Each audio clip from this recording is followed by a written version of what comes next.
દિવસ રાત પ્રયત્ન કરે છે. અને 3 પ્રકારના સુખને આપણે જોયા. એક તો બહુ ક્ષણિક શોર્ટ ટર્મ જેને કહીએ છીએ, જે રુચિના આધારે મળે.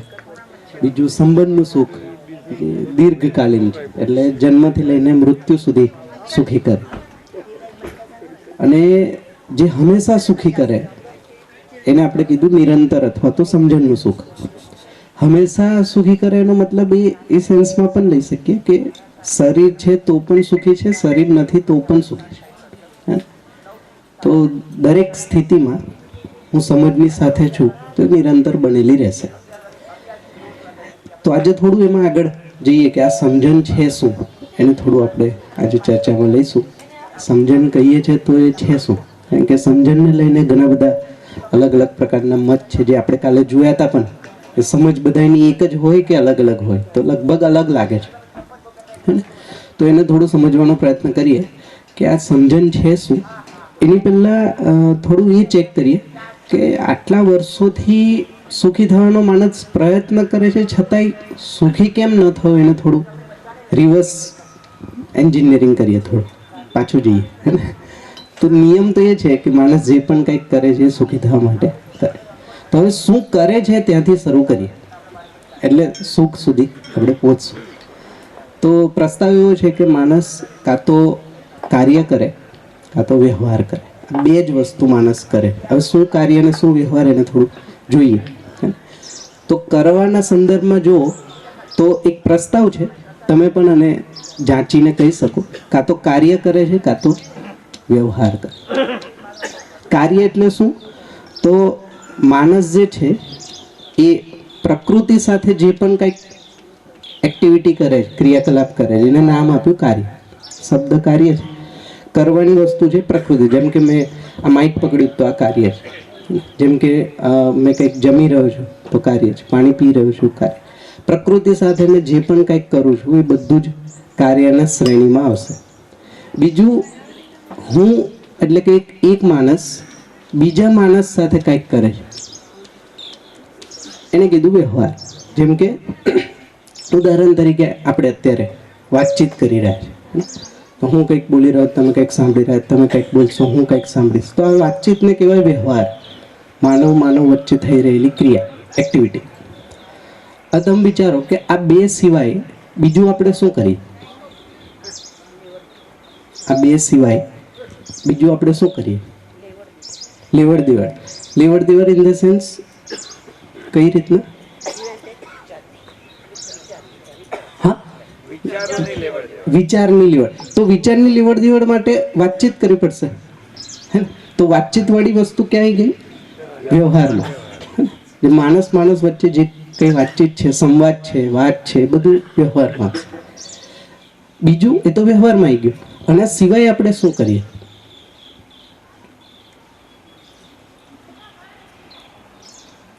આપણે વિચારીએ કે જ્યારે આપણે કાર્ય પણ નથી કરતા અને વ્યવહાર પણ નથી કરતા, ત્યારે શું કરીએ? હા, શું કરીએ છીએ? હા, વિચાર. અચ્છા, ઊંઘી જાય.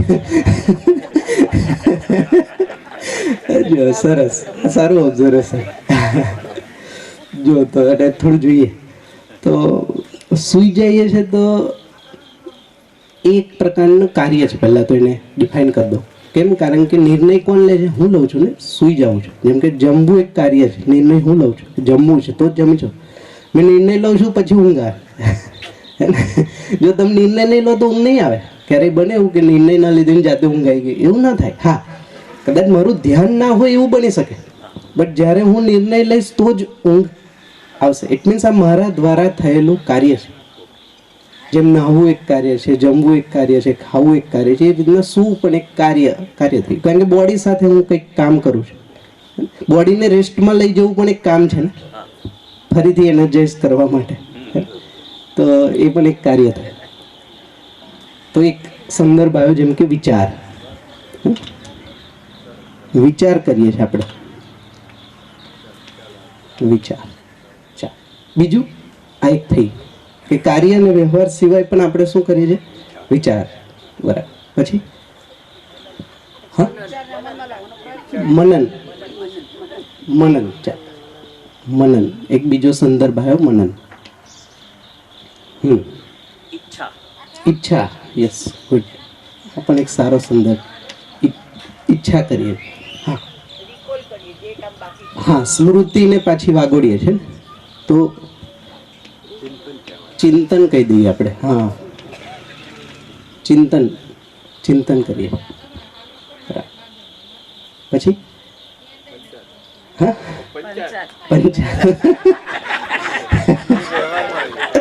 પંચાયત તો બેઝિકલી વ્યવહારના નામે કરેલું કાર્ય છે. જો એક બહુ સરસ વસ્તુ છે, વ્યવહાર જ્યારે થાય છે પ્રમાણ છે એનું.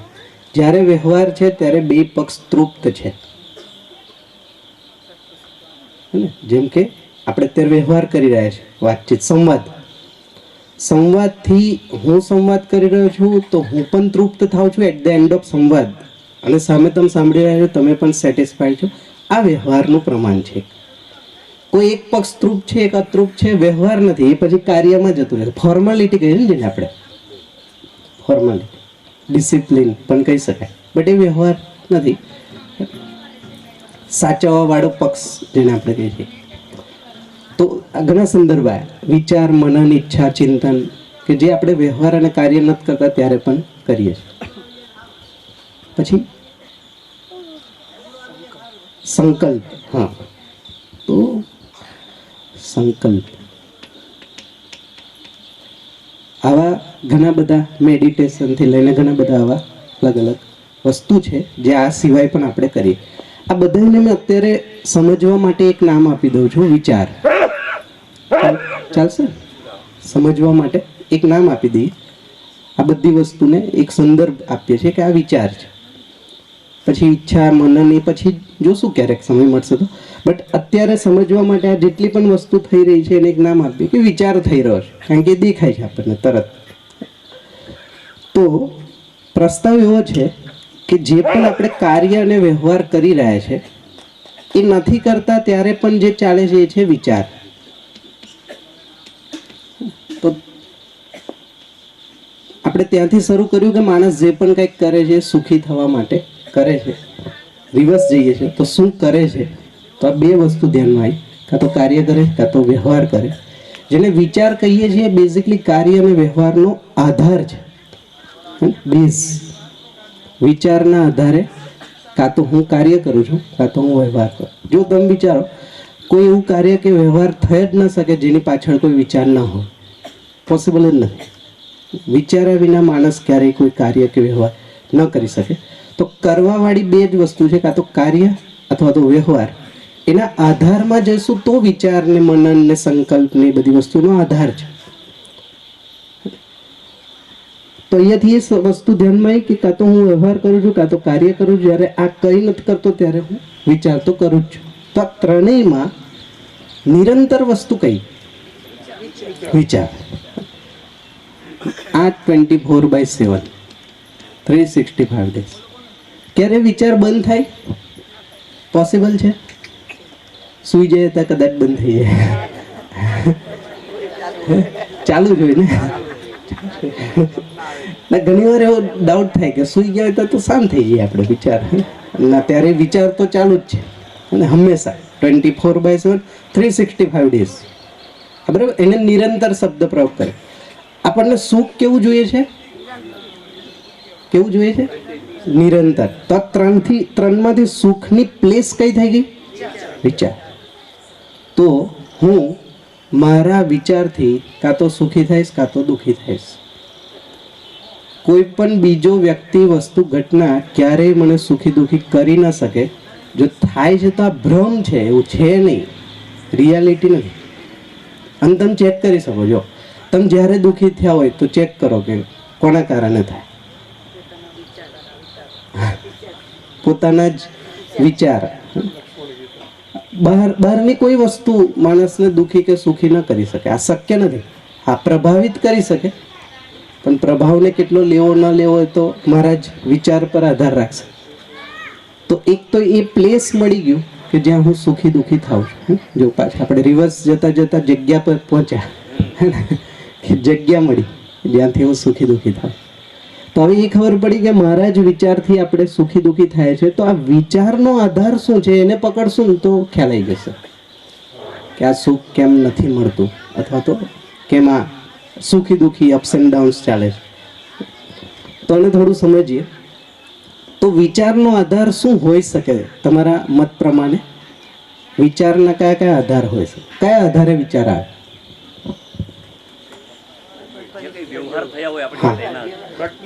તો ઘટના, વ્યવહાર, કાર્ય અને આધાર.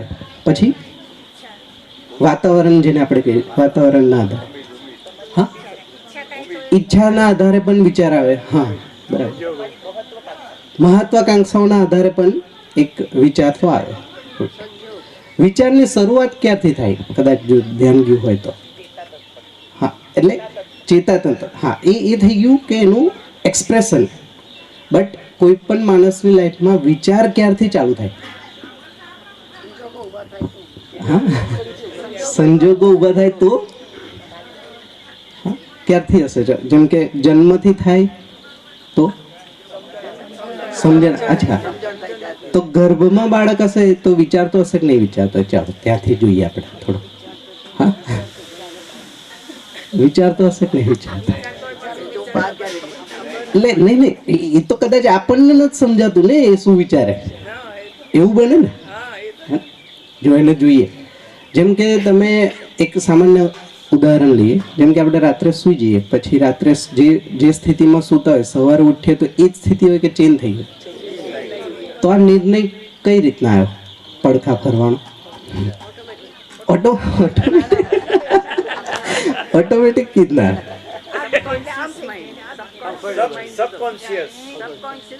તો એને અત્યારે સમજવા માટે કહી દઈએ કે વિચાર છે ને, મને આ પોસ્ચરમાં નથી ફાવતું તો હું આ પોસ્ચરમાં જોઉં, આ પોસ્ચરમાં ગરમી લાગશે તો પાછું આમ તેમ જે પડખા ફરીએ ગઈ. તો વિચાર તો છે જ, જે આ નિર્ણય લે છે. એ જ રીતના ઘરમાં જ્યારે 4-4.5 મહિનાએ બાળક જે લાત મારે, પોઝિશનિંગ ચેન્જ કરે, આ પ્રમાણ છે કે વિચારે. આ સમજે છે? આ ખ્યાલ? અધરવાઇઝ ન થાય, એ વસ્તુ પોસિબલ નથી. તમે વિચાર્યા વગર હાથ પણ ઊંચો ન કરી શકો, પગ પણ ઊંચો ન થાય, એક સ્ટેપ પણ આગળ ન જાય, પડખું ન ફરાય. પોસિબલ નથી કે વિચાર્યા વિના આપણે કરી શકીએ. તો એક પ્રમાણ છે કે ગર્ભમાં પણ વિચારવાળો પક્ષ ચાલે. જ્યારથી બેઝિકલી આપણે એવું કહીએ છીએ કે જ્યારથી ભ્રૂણ તૈયાર થઈ જાય, લગભગ 4.5-5 મહિનાના આસપાસ, એટલે બ્રેન ડેવલપ થઈ જાય ને પછી ત્યારથી એ ચલાવવા માંડે. તો ત્યારથી વિચાર તો છે જ. એક્સપ્રેશન એ સમયે ખાલી હલનચલનથી છે. બહાર આવશે એટલે બીજી રીતના આવશે. બોલવાથી આવશે એક સમય, પછી એક સમય પછી રડવાથી આવશે, હસવાથી આવશે. આ બધા એક્સપ્રેશન છે અલગ અલગ. તો વિચાર તો પહેલેથી છે, કહેવાનો મતલબ. હવે અમને જ અપેક્ષા છે સુખની. તો આના આધારને જોઈએ તો જે આધાર તમે કીધા, ઘટનાઓ, કાર્ય, વ્યવહાર, એ તો કેવું છે, જન્મ લીધા પછી એક સમય પછી શરૂઆતથી તો ક્યાં વ્યવહાર બાળક કરતું નથી, હજી તો ડેવલપિંગ ફેઝમાં છે, હજુ ખબર નથી વ્યવહાર એટલે, કાર્ય એટલે શું. તો કહેવાનો મતલબ એ છે કે એની પહેલાં પણ કોઈ વસ્તુ છે જે વિચારને ઇન્ફ્લુઅન્સ કરે, કાં તો વિચારને ડ્રાઈવ કરે, બેઝ. તો 3 વસ્તુ છે. જો તમે અને ચેક કરજો, કાંઈ પણ આમાં ઉમેરવા જેવું લાગે તો તમે મને કહેજો.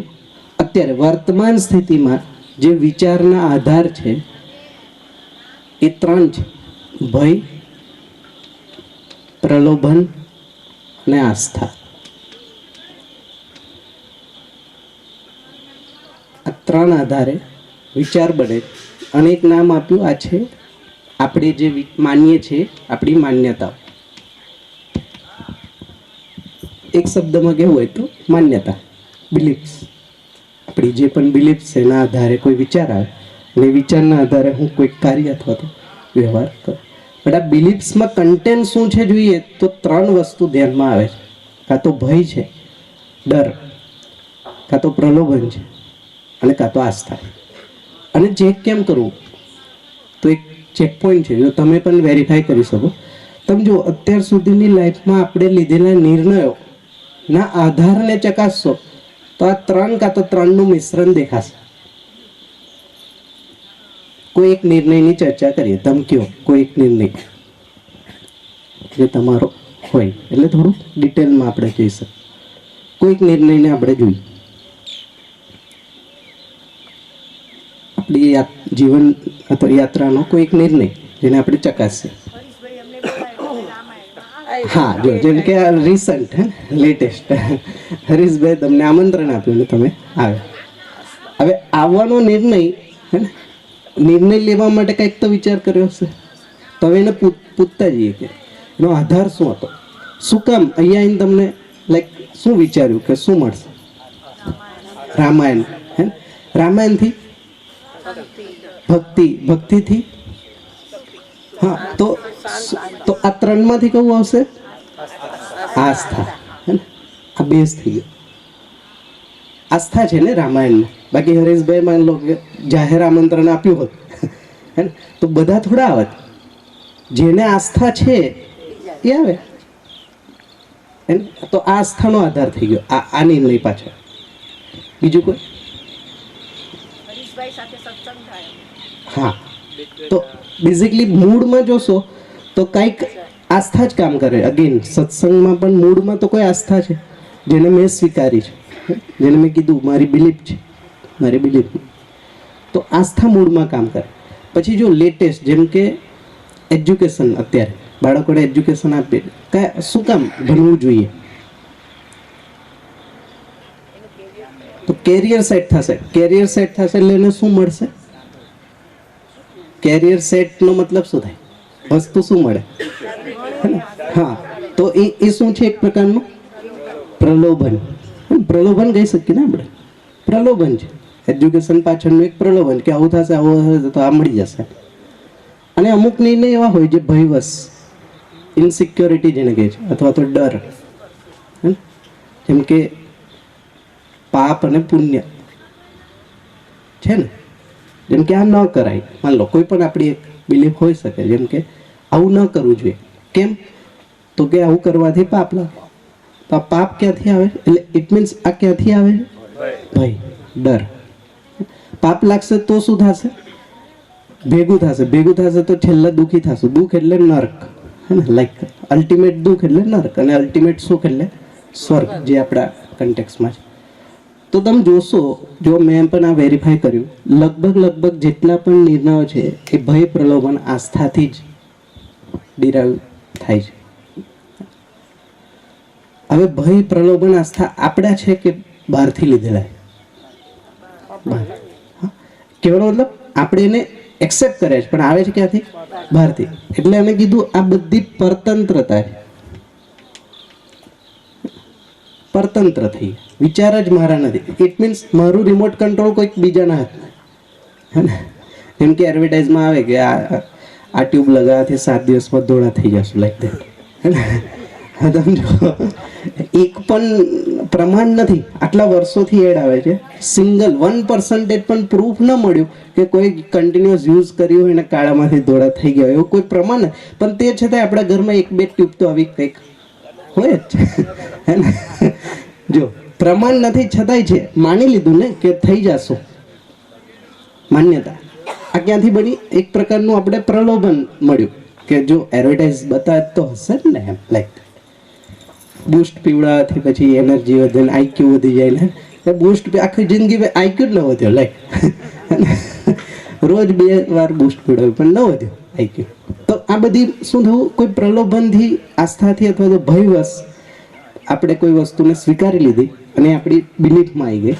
અને એ બિલીફના અકોર્ડિંગલી જ્યારે હું કાર્ય કે વ્યવહાર કરું છું, એના પરિણામ સ્વરૂપે જે મળે છે આ છે અતૃપ્તિ,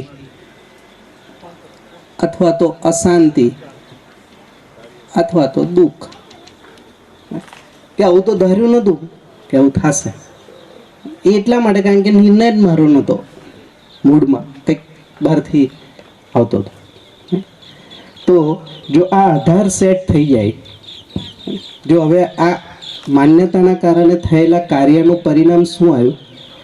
તો પ્રકૃતિ સાથે જે કાર્ય કર્યું ને એમાં ગ્લોબલ વોર્મિંગ આવી ગઈ. આ રિઝલ્ટ ગ્લોબલ વોર્મિંગ જેને આપણે જોઈ રહ્યા છીએ. વ્યવહાર કર્યું તો પરિણામ શું આવ્યું? માન્યતાથી તો મતભેદ આવ્યા, પછી એનું મનભેદ થયા, પછી ક્લેશ, ઝઘડો, અને આનું અંતિમ પરિણામ યુદ્ધ સુધી પહોંચ્યું. છેલ્લું લાસ્ટ માનવ માનવ વચ્ચે યુદ્ધ, અંતિમ પરિણામ. તો જો માન્યતાથી કાર્ય કરવા ગયા તો ગ્લોબલ વોર્મિંગ થઈ ગઈ, પ્રકૃતિ ડિસ્ટર્બ થઈ, અને વ્યવહાર કરવા ગયા તો પરિવાર ડિસ્ટર્બ થયો, સમાજ ડિસ્ટર્બ થયો, માનવ ડિસ્ટર્બ થઈ ડ્યુ ટુ ધીસ બિલીફ. તો અહીંયા જો સેટ થશે તો પછી આ સેટ થઈ જશે. તો અહીંયા શું સેટ થવાની જરૂર છે? તો જો વિચારનો આધાર માન્યતાની જગ્યાએ, કાલે આપણે વાત કરી હતી, સમજણ હોય, આ રીસેટ કરવાની. માન્યતા નહીં, સમજણ, બેમાં શું ફરક છે? તો માન્યતાનો મતલબ થાય જાણ્યા વિના જે વસ્તુ હું સ્વીકારી લઉં છું એ થઈ ગઈ માન્યતા. જાણીને જ્યારે હું કોઈ વસ્તુને સ્વીકારું છું તો એ થઈ ગઈ સમજણ. એ સમજણ સ્થિતિ, પરિસ્થિતિ, દેશ, દિશા, કાળ પ્રમાણે ચેન્જ નહીં થાય. આ એનું ચેક પોઈન્ટ છે. જ્યારે માન્યતાઓ ચેન્જ થઈ જશે, આજે એક પ્રકારની માન્યતા છે, કાલે બીજા પ્રકારની, ત્રીજા પર ચેન્જ થશે. તો માન્યતા મે ચેન્જ. જે આપણે કાલ વાત કરી હતી કે સમજ બધાની અલગ અલગ લાગે છે, એ બેઝિકલી માન્યતાઓ છે જે અલગ છે, જેને આપણે નામ આપ્યું છે સમજણ. મૂળમાં એ સમજણ નથી, સમજણ અલગ વસ્તુ છે. જો સમજણના આધારે વિચાર થાય અને કાર્ય વ્યવહાર થાય તો પરિણામ આ નથી. તો જે જોઈએ છે પરિણામ શું જોઈએ છે? તો માનવ માનવ સંબંધમાં પરસ્પરતામાં સુખ જોઈએ. તો જો સમજણના આધારે વિચારપૂર્વક હું વ્યવહાર કરું છું તો અહીંયા મને મળશે ઉભય સુખ. ઉભય સુખ સમજ્યા? ઉભય સુખ, ઉભય સુખનો મતલબ થાય હું પણ સુખી થાવ અને સામેવાળો પણ. Win win situation. ક્યારે એવું નહીં કે સામેવાળો સુખી થાવ તો હું રહી ગયો ને હું થયો તો સામે, આ નહીં. ઉભય સુખ, મ્યુચ્યુઅલ હેપીનેસ. અને આ જ સમજથી જ્યારે હું કાર્ય કરું છું તો એનું પરિણામ આવે છે અહીંયા ઉભય સંતુલન. એટલે જેમ કે મારી ભૌતિક આવશ્યકતાઓ પૂરી કરવા માટે હું કાર્ય કરું છું ને, પ્રકૃતિ સાથે જે કરીએ છીએ બેઝિકલી મારી ભૌતિક આવશ્યકતાઓ પૂરી, તો મારી અને મારા પરિવારની ભૌતિક આવશ્યકતાઓ તો પૂરી થાય જ છે, નેચર પણ સંતુલનમાં છે. આ પરિણામ એને કીધું ઉભય સંતુલન, વિન વિન સિચ્યુએશન. અત્યાર સુધી મારી આવશ્યકતાઓ હજી પૂરી થતી જ નથી, વધેર રાખે, એમાં નેચર ડિસ્ટર્બ થઈ ગયું, જેને આપણે કીધું ગ્લોબલ વોર્મિંગ. તો સમજણ છે તો પછી આ પરિણામ, જેને આપણે સામાન્ય ભાષામાં કહીએ છીએ સુખ અને સમૃદ્ધિ. તો અહીંયાથી સુખ મળશે સંબંધમાં, અને અહીંયા પ્રકૃતિ સાથે સમૃદ્ધિ. આનાથી એટલે અહીંયા શું મળી ગયું? કાં તો અમીરી મળી, કાં તો ગરીબી. આ બે અત્યારે આ બે વસ્તુ ચાલે. સમૃદ્ધિ રહી ગઈ. સમૃદ્ધિ ખ્યાલ છે? અમીરી, ગરીબી, સમૃદ્ધિ કોઈ આઈડિયા? જેમ કે અત્યારે જેને પ્રોસ્પેરિટી કહીએ છીએ આપણે, બેઝિકલી એક કાઇન્ડ ઓફ અમીરીને પ્રોસ્પેરિટી કહીએ, રિચનેસને સમૃદ્ધિ કહીએ. થોડો ડિફરન્સ છે. અમીરનો મતલબ શું થાય? કે જેની પાસે સાધન છે, સુવિધા છે, એને અમીર કીધું. ગરીબનો મતલબ જેની પાસે સાધન સુવિધા ઓછા છે અથવા તો નથી, ને ગરીબ. બેમાં હજી એક વસ્તુ કોમન છે, સાધન સુવિધા છે છતાંય દુઃખી અને દરિદ્ર છે એ છે અમીર. દુઃખી દરિદ્ર એટલે દુઃખ હોય જ, નાના મોટા ક્લેશ, કંકાસ, મતભેદ હોય એનું દુઃખ હોય. અને દરિદ્રતાનો મતલબ શું થાય? જેટલું છે એટલું ઓછું જ લાગવું, અને કીધું દરિદ્રતા. આ છે અમીરની ડેફિનેશન. ક્યારેય સેટિસ્ફેક્શન ન મળે, હે ને? અને ગરીબમાં પણ જેટલું છે એમાંય સેમ જ છે, ઓછા સાધન છે, ઓછી સુવિધા, છતાંય દુઃખી પણ છે અને દરિદ્ર પણ છે. એની પાસે તો છે જ નહીં, ઓછું જ લાગશે. તો અમીર ગરીબીમાં માણસ ઉલઝાઈ ગયો. સમૃદ્ધિનો મતલબ શું થાય? જે સમજથી અહીંયા જે ડ્રાઈવ થાય છે, સાધન પણ છે, સુવિધા પણ છે, સુખી પણ છે અને ઉદાર છે. આ સમૃદ્ધિ. તો જરૂર છે એના કરતાં વધારે છે, એવું નથી કે કોમ્પ્રોમાઇઝ ઓછું, એવું નહીં. જેમ કે એક સામાન્ય ઉદાહરણ આપું, જો સમૃદ્ધિનું એક્ઝામ્પલ વસ્તુના રેફરન્સમાં. જેમ કે 4 જણ હોય તો 4 જણને રહેવા માટે કેટલું ઘર જોઈએ? BHKના રેફરન્સમાં જોઈએ તો અત્યારે 2 BHK કે 3 BHK, કેટલી 4 જણ માટે કેટલી જોઈએ સુવિધા? હા, થોડું વધારે રાખીએ. 4 જણ છે તો 2 BHK લઈ લે, માન લો 3 લઈ લે, હે ને, અને એક વધારે 4 BHK એક્સ્ટ્રા, કદાચ ગેસ્ટ આવે તો અગવડ ના થવી જોઈએ, હે ને. પણ ફિક્સ થઈ ગયું ને, 4 જણ છે 4 BHK, આ નિશ્ચિત. આનાથી વધારે જોશે ક્યારે નહીં જોઈએ ને. 4 જણ કેટલું ભોગી શકે? આનાથી વધારે તો વિશેષ શું? એક્સ્ટ્રા જ છે, જરૂર છે 2 BHK, એક્સ્ટ્રા 2 છે. ઇટ મીન્સ કે કોઈ બીજો વ્યક્તિ પણ છે તો એની માટે પણ સમૃદ્ધિ છે, ઉદારતા, આવશ્યકતા છે એના કરતાં વધારે છે તો જ ઉદારતાનો ભાવ બને. બટ આવશ્યકતા છે હજી ઓછી જ લાગતી હોય તો 4 BHK ઓછું લાગે ને, પછી તો 5 BHK, પછી તો 1 ફ્લેટ 2 ફ્લેટ, કાલે મેં કીધું હતું 3-4 ફ્લેટ સુધી જાય, એ પૂરી જ ન થાય, ગ્રીડમાં જતું રહે, પછી મહત્વાકાંક્ષાઓમાં વ્યક્તિ જતો. તો એ આવશ્યકતા કેટલી છે એની શું આવશે? સમજણ, તો સમૃદ્ધિ છે. અને આ જ સમજણથી સુખ છે અહીંયા. તો હવે આપણે થોડું એ ડિસ્કસ કરશું કે આ સમજણ છે શું.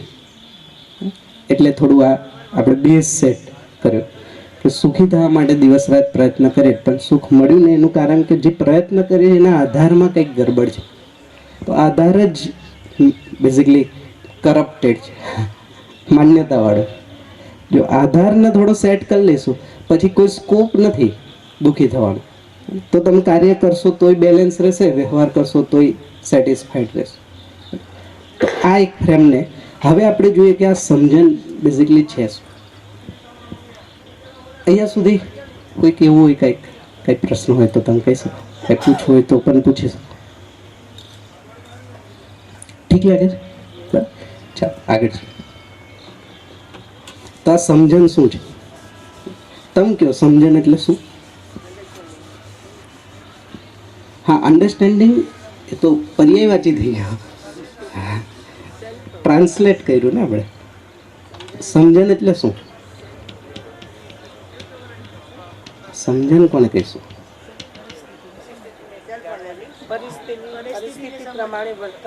હા, તો વિવેકપૂર્ણ વર્તન. તો આ વિવેક ક્યાંથી આવશે? વિચાર તો એક્સપ્રેસ થશે ને, વિચારના બેઝમાં કોઈક વિવેક હોવો જોઈએ ને, જેનાથી વિચાર એક્સપ્રેસ થાય ને વિચારથી વર્તન એક્સપ્રેસ થાય. વર્તન એટલે કાર્ય વ્યવહાર. તમે જે કીધું વિવેકપૂર્ણ વર્તન, તો વર્તન એટલે કાર્ય કાં તો વ્યવહાર, અને જ વર્તન ગઈ ને. તો વર્તનનો આધાર વિચાર છે. વિચારનો આધાર જે છે વિવેકપૂર્ણ, આ વિવેક એ ક્યાંથી આવશે? સમજ. અગેન તો આ સમજ શું છે? હા, એક્સપિરિયન્સ, અનુભવ. હવે અનુભવ હંમેશા સાચા જ હશે હે ને? તો કાંઈક લઈએ છે. જો આ બસ બહુ સારી વસ્તુ યાદ કરે એમ. એક બહુ સારી આપણે બધા જાણીએ છીએ, માણસ ભૂલથી શીખે છે. યસ ઓર નો? એને જ આપણે કહીએ છીએ ને અનુભવથી. મૂળમાં શું છે? ભૂલથી શીખ. તમે એક એક્ઝામ્પલ આપો જેમાં માણસ ભૂલથી શીખ્યો હોય.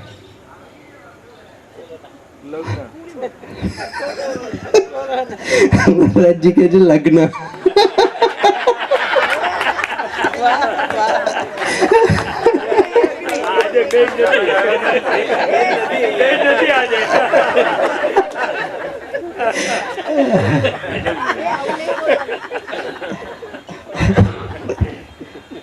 જો બે પ્રસ્તાવ આપું તમને, જો તમે ચેક કરો, માનશો ને, માન્યતા તો થોડી જાણીએ. જો ભૂલથી માણસ શીખતો હોય તો દિવસે ને દિવસે ભૂલ વધે કે ઘટે? દિવસે ને દિવસે ભૂલ વધી કે ઘટી? હા, ઘટી કે વધી? ઈમાનદારીથી કહો. ચાલો ક્યાં જોવાની ભૂલ, પહેલા એ જોઈ લઈએ. તો જો જ્યાં જીવીએ છે ત્યાં જ ભૂલ કરશે માણસ. યસ ઓર નો? તો જીવવાની 4 જ જગ્યા છે. તમે જો આ પણ નિશ્ચિત. એક તો માણસ પોતાના માટે જીવે, હે ને? પોતાના માટે, સેલ્ફ. બધા જેનું જે થવાનું હોય થાય, મારું થઈ જાય, લાઈક આ પોતાના માટે. બીજું માણસ પરિવાર માટે જીવે, અથવા તો સંબંધી રિલેશન્સ એની માટે જીવે. ત્રીજું માણસ સમાજ. જ્યારે સમાજ કહીએ છીએ તો આ આપણો સમાજ નથી. આપણે જેને સમાજ કહીએ છીએ ને, પટેલ સમાજ, બ્રાહ્મણ સમાજ, એ નહીં. સમાજનો મતલબ માનવ જાતિ હોલ, હ્યુમન રેસ. હા, આખી માનવ જાતિ આવી જશે. અને ચોથી જગ્યા છે પ્રકૃતિ, જેને નેચર કહીએ. તમે જુઓ, આ ચાર સિવાય પાંચમી કોઈ જગ્યા જ્યાં આપણે જીવતા હોય, આ ચાર સિવાય કોઈ પાંચમી એવી જગ્યા જ્યાં માણસ જીવતો હોય. હા, સોરી, મનના વિચાર, એ તો પોતાના રેફરન્સમાં આવી જશે ને, સેલ્ફ. બીજી પાંચમી કોઈ જગ્યા કે જ્યાં માણસ જીવતો હોય, એકાંતમાં પણ અલ્ટિમેટલી પોતાની સાથે તો છે જ ને. આઇસોલેટ થાય છે, ઇટ મીન્સ આ ત્રણથી આઇસોલેટ થાય, પણ પોતાની સાથે તો છે જ. હા, તો એ ક્યાં આવશે? પ્રોગ્રામ જેમ કે કોઈ પ્રોગ્રામ લે, જેમ કે આ પ્રોગ્રામ છે, આ કાર્યક્રમ કયા લેવલ પર આવશે? સમાજ છે ને. ઘણો બધો સમાજ એટલે મલ્ટિપલ ફેમિલીઝ, બીજું કંઈ નથી. ફેમિલીઝ ભેગા થાય છે ત્યારે એક સમાજ બને. અલગ અલગ, તો અત્યારે કેટલા બધા, લગભગ 70 ફેમિલી માન લો છે, તો 70 પરિવાર છે, એટલે એને નામ આપ્યું આ સામાજિક કાર્યક્રમ થયો. વાંચન, તો વાંચન કોણ? પોતાના સેલ્ફ માટે. બીજું આ ચાર સિવાય કઈ જ્યાં? હા, ક્લુ તો આપીશ ને. સુસુપ્ત અવસ્થા, યસ. તો સુસુપ્ત અવસ્થા પણ ટેકનિકલી જો શું, તો એમાં શરીર પક્ષ નથી, પણ હું તો છું. ઇટ મીન્સ સેલ્ફ તો છે, સેલ્ફ કોન્શિયસનેસ કહી શકીએ અત્યારે, અને પછી એને ડિફાઇન કરશું આગળ જો. અને એમાં તો હું તો છું. પછી પાંચમી જગ્યા હે, આપણે એટલે ચેક કરીએ છીએ કે આપણે ભૂલો ક્યાં કરીએ, એટલે જગ્યાઓ ફિક્સ કરી લઈએ. જગ્યા ફિક્સ થશે ને તો પછી બીજું આગળનું ફિક્સ થઈ જશે. હા, વ્યવહાર. તો વ્યવહાર કાં તો વ્યવહાર બે વચ્ચે છે, માણસ વચ્ચે. તો કાં તો એ સંબંધમાં હશે, પરિવારમાં હશે, કાં તો સમાજમાં હશે. વ્યવહારની જગ્યા બે જ છે. પોતાની સાથે કોઈ વ્યવહાર ન થઈ શકે, પ્રકૃતિ સાથે કાર્ય થઈ શકે, વ્યવહાર ના થઈ શકે. તો વ્યવહારની જગ્યા બે જ, કાં તો પરિવાર હશે, કાં તો સમાજ. પાંચમી જગ્યા સેવા. સેવા કોની કરશું આપણે? હા, સમાજની પણ કરીએ, પરિવારમાં સંબંધીની પણ કરીએ, તો જગ્યા તો આ જ છે ને. કદાચ પર્યાવરણની કરીએ તો પ્રકૃતિ આવી જશે, એ પણ સહમતિ આપે. યસ નેચર એક્સેપ્ટન્સ છે. હા, બરાબર છે. જો શાંત થઈ ગયા. જી, તો શું હજી પાંચમી જગ્યા? હા, સંસ્કાર. હોદ્દો. તો હોદ્દો જેમ કે પરિવારમાં પણ એક પદ છે, માતાનું પદ, પિતાનું પદ, ભાઈનું પદ, હોદ્દો જ છે ને, એક રિસ્પોન્સિબિલિટી. હોદ્દો એટલે એ જ રીતના સમાજમાં પણ એક પદ છે, અલગ અલગ. બ્યુરોક્રેટ છે, પોલિટિશિયન છે, આ પણ એક પદ છે. તો એ તો આમાં જ આવી ગયું. બીજું કીધું, શું કીધું? સંસ્કાર. તો સંસ્કાર તો બેઝિકલી જીવવાની જગ્યા નથી ને, તો સ્થિતિ છે મારી. તો એ તો પોતાની એક સ્થિતિ છે જેના આધારે હું જીવું છું. તો 11 વર્ષમાં મને પાંચમી વસ્તુ ક્યારેય મળી જ નથી. તો ચાર જ જગ્યા છે જ્યાં માણસ જીવે છે, કહું છું, જ્યાં એક્ઝિક્યુટ થાય. હવે તમે વિચારો, આ ચારમાંથી કોઈ એકને બાયપાસ કરી શકીએ આપણે?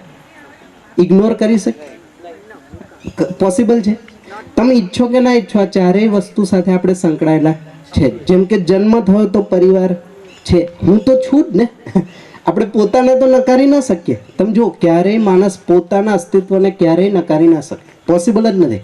હું નથી એવો તમે ક્યારેય વિચાર નહીં આવે. નેચરલ જે સમયે વિચાર આવશે ને ત્યારે માણસ સુસાઇડ કરી લેશે. આ વિચાર ના આવી શકે, પોસિબલ જ નથી. તો હું તો છું. પછી જે જન્મ લીધો તો ઇટ મીન્સ પરિવાર છે. પરિવાર છે એનો મતલબ જ છે કોઈ સમાજનો પાર્ટ છે. પરિવાર એકલો તો રહેતો નથી. પરિવારની નીડ ક્યાંથી પૂરી થાય છે? સમાજ. આપણે બધી વસ્તુ ઘરે થોડી કરતા હોય. જેમ કે કપડાં, બેસિક સામાન્ય કપડાં છે એ સમાજ આપે છે, ત્યારે આપણે કપડાં પહેરી શકીએ.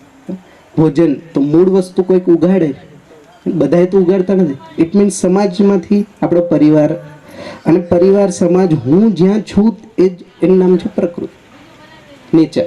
તો ઇટ મીન્સ આ ચારેય જગ્યામાંથી એક્સેપ્ટ કરવાનો કોઈ સ્કોપ નથી, ઇગ્નોર કરવાનો કોઈ સ્કોપ નથી. તો સમજવાની વસ્તુ પણ આ ચાર જ છે. જે સમજવાનું છે એ પણ આ ચાર જ છે. જો આ ચાર સમજાઈ જાય એટલે પાંચમી કોઈ વસ્તુ બાકી રહેતી નથી, પછી કોઈ પ્રોબ્લેમ જ નથી. હવે જોઈએ તમે જે આપણે વાત શરૂ કરી, દિવસે ને દિવસે પોતાના લેવલના પ્રોબ્લેમ વધ્યા કે ઘટ્યા? ઇન્ડિવિજ્યુઅલ લેવલે ઇસ્યુ વધ્યા કે ઘટ્યા? વધ્યા. પરિવારમાં સંબંધોમાં પ્રોબ્લેમ વધ્યા કે ઘટ્યા? વધ્યા. સમાજના પ્રોબ્લેમ વધ્યા. પ્રકૃતિમાં પ્રોબ્લેમ. તો ભૂલથી ક્યાં શીખ્યો માણસ? ચારમાંથી કઈ જગ્યાએ ભૂલથી શીખ્યો? કે તો પ્રોબ્લેમ ઘટવા જોઈએ પરિવારમાં. એક જનરેશને જે પ્રોબ્લેમ કર્યા એને જોઈ લીધું કે આ ભાઈ પતિ પત્ની બહુ લડે છે, લાઈક ધેટ. તો હવે આપણે તો ન જ લડીએ, એવું થયું. ઉલટું અલગ રીતના વડવાનું ચાલુ કર્યું, લાઈક મેથોડોલોજી ચેન્જ થઈ ગઈ.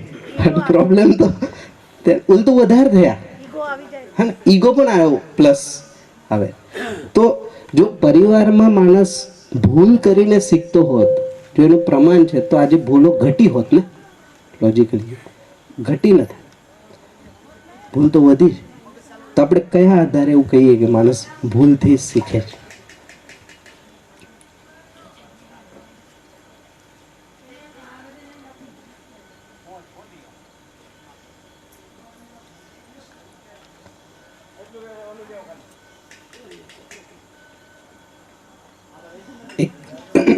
એક સામાન્ય ઉદાહરણ આપું તમને. જેમ કે બાળક ચાલતા શીખતો હોય ને, તો ઘણી વાર પડી જાય, પાછો ઊભો થાય, પડી જાય, ઊભો થાય, પડી જાય, એમ કરતા કરતા એક તો શું કહીએ છીએ, આ જો આ પડે છે ને તો એ ચાલે. આ બોલવાની ભાષા છે, શીખ. અને કહીએ છીએ ભૂલથી શીખે, ચાલતા શીખે. અને સમજવાની જરૂર, એ રીતના ચાલતા નથી શીખ્યો બાળક. બાળક પાસે ઓલરેડી એક રેફરન્સ છે. પરિવારમાં 4 જણ ચાલે છે, આ સમજે. એક સાચાનો રેફરન્સ હોય, એના રેફરન્સથી કંઈક સમજે છે. એ સમજવાની ઘટનામાં ક્યારેક ક્યારેક ભૂલ થાય, એને પ્રોગ્રેસ કહીએ છીએ ને આપણે, પ્રોગ્રેસ. પડીને ન શીખે. એની પાસે રેફરન્સ 2 પગે ચાલી શકવાવાળા વ્યક્તિઓ છે એટલે 2 પગે ચાલે છે. જો એને ક્યારેય જોયું જ ન હોત 2 પગે ચાલતા, તો એ ક્યારેય ચાલત જ નહીં. તો ગમે એટલી વાર પડત, ઊભો થાય, પડત, ક્યારેય ન થાય. તો હંમેશા માણસ સાચાના રેફરન્સથી કોઈક વસ્તુ શીખે છે. ભૂલથી શીખ્યા તમને એટલે જ મેં પૂછ્યું, કોઈ એક એક્ઝામ્પલ આપો જેમાં આપણે ભૂલ કરીને શીખ્યા હોય. ખાલી એટલું ખબર પડે આ ભૂલ ફરી ન કરાય. શીખવાવાળી વસ્તુ અલગ છે ને, એનાથી સમજાય ને શું કરાય એ ક્યાં ખબર પડે. બેમાં ડિફરન્સ છે. આ ન કરાય એ ખબર પડે, તો શું કરવું જોઈએ એ રેફરન્સ ભૂલથી ના આવે. એની માટે તો સમજ છે. આ વાત પહોંચે છે બરાબર? તો માણસ ક્યારેય ભૂલથી ન શીખી શકે. આપણે કહીએ છીએ અલગ વસ્તુ, બટ એવું થતું નથી રિયાલિટી. તો તમે જેમ કે કોઈ ગાડી ચલાવતા શીખતો હોય, જો એકવાર ભૂલ થાય, બીજી વાર થાય, ત્રીજી, જો ભૂલો કરીને તો માણસ શીખે એવું નથી. ઓલરેડી લોકો ગાડી ચલાવે છે, જુએ છે, એની પાસે એક્ઝેક્ટ રેફરન્સ છે કે આ રીતના ગાડી વ્યવસ્થિત ચલવાય. એ રેફરન્સને જ્યારે પ્રેક્ટિસ કરે, પ્રેક્ટિસમાં ક્યારેક ક્યારેક ભૂલ થાય છે. જેને ખબર જ ના હોત કે ગાડી કેમ ચલાવાય, કઈ ભૂલ કરી દે શીખી જાય. તુક્કો કહેવાય ને, જેને બધું જુગાડ. એમ ન હોય. તો સમજ છે, કોઈ રેફરન્સ છે, તો અસ્તિત્વમાં રેફરન્સ છે. એ રેફરન્સથી માણસ શીખે. જેમ કે એક એક્ઝામ્પલ આપો. આજે આપણી પાસે પ્લેન છે, હેલિકોપ્ટર છે, તો આ કઈ ભૂલ કરીને માણસ શીખ્યો હશે કે ઉડી પણ શકાય? આ કઈ ભૂલથી શીખ્યો હશે? તો એને રેફરન્સ ઓલરેડી એક્ઝિસ્ટન્સમાં છે. ઉડવાવાળા પક્ષીઓ ઓલરેડી એક્ઝિસ્ટન્સમાં છે. એને જ્યારે એને ઇમેજિન કર્યું કે એ ઉડી શકે તો હું પણ ઉડી શકું, આ કલ્પનાને એક્ઝિક્યુટ કરતાં કરતાં કરતાં આજે આપણી પાસે પ્લેન છે, જેટ છે વગેરે વગેરે. તો રેફરન્સ અસ્તિત્વમાં છે એટલે એ રેફરન્સથી માણસ કંઈક કરે છે અને કર્મના પરિણામ સ્વરૂપે કંઈક આવે. તમે જુઓ, રેફરન્સ વિના કાંઈ પોસિબલ જ નથી. માણસની લાઈફમાં કંઈ શક્ય ન થાય કોઈ રેફરન્સ. તો આપણે એ વાત કરતા હતા કે સમજ જ્યારે ચેક કરીએ છીએ તો આ 4 જગ્યાએ જે જીવવાની જગ્યા છે એ 4 જ જગ્યાને સમજવાની જરૂર. તો અને તાત્વિક ભાષામાં એવું કહીએ છીએ આપણે, દર્શનમાં અને તાત્વિક ભાષામાં જ્ઞાન કીધું છે. અને જ્ઞાન 3 રીતના કહેવામાં આવ્યું. જ્ઞાનના આધારે સમજણ બને. મૂળ વસ્તુ જ્ઞાન છે. તો જ્ઞાનને વ્યવહારિક ભાષામાં કીધું, એક તો હું કોણ છું પહેલાં તો આ સમજાય, પછી આ સંસાર શું છે એ સમજાય, અને મારે કરવાનું શું છે. આ 3 જ જ્ઞાન. આ પ્રશ્નોના ઉત્તર એટલે જ્ઞાન. જો તમે ચોથો પ્રશ્ન બનાવો તમારી લાઈફમાં 3 સિવાય, હું કોણ છું, એક આ સંસાર શું છે, બધું છે, અને કરવાનું શું છે. આ 3 સિવાય ચોથો પ્રશ્ન બને પણ નહીં. તમે તો પ્રેક્ટિસ કરી, તમે ટ્રાય કરો ચોથો કોઈ પ્રશ્ન બનાવો. અમે તો એને નાનું કરી દીધું. આ તો જ્ઞાનની ભાષા છે. હજી નાનું કરીએ તો 2 જ પ્રશ્ન છે. એક, શા માટે જીવવું, અને બીજું કઈ રીતે જીવવું. આ વધારે સમજાશે, આ ઇઝી છે. શા માટે જીવવું, why to live and how to live. ત્રીજો પ્રશ્ન બનાવો. તમારી લાઈફમાં કોઈ ત્રીજો પ્રશ્ન હોય તો કહો. કેવી રીતે, how to live, why to live and how to live. ત્રીજો કોઈ ક્વેશ્ચન હોય તો કહો. લાઈફમાં તો અગણિત પ્રોબ્લેમ હોય. મેં કહું છું ત્રીજો કયો. હા, વેર ટુ લીવ. ઇટ મીન્સ કે ખબર નથી. વેર ટુ લીવ ત્યારે આવે કે કઈ રીતના જીવવું આઈડિયા નથી તો પ્રશ્ન બને તો ક્યાં જીવવું. જગ્યા તો આપણી પાસે છે જ, ફિક્સ છે. આમાં તો તમે મેં કંઈ કરી શકીએ એમ નથી. જીવવાની જગ્યા તો એ ક્યાં સમજાશે, કઈ રીતના જીવવું, ક્યાં કઈ રીતના જીવવું. તો પોતાની સાથે, પરિવારમાં, સમાજમાં કઈ રીતનામાં જીવવામાં એ સમય ગયો. વેર ટુ લીવ. ત્રીજો પ્રશ્ન, હું કોણ છું. તો આ ક્વેરી અહીંયાથી આવે. શા માટે જીવવું, મારા એક્ઝિસ્ટન્સનો આધાર શું છે. એને તાત્વિક ભાષામાં કીધું હું કોણ છું. એનો મતલબ છે પર્પઝ ઓફ લાઈફ મિસિંગ છે. શા માટે જીવવું એ નથી ખબર. એનો મતલબ હું કોણ છું એ જ નથી ખબર મૂળમાં.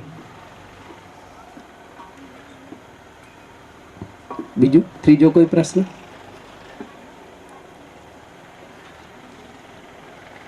જો આનાથી ખ્યાલ આવે અસ્તિત્વ કેટલું નિશ્ચિત છે.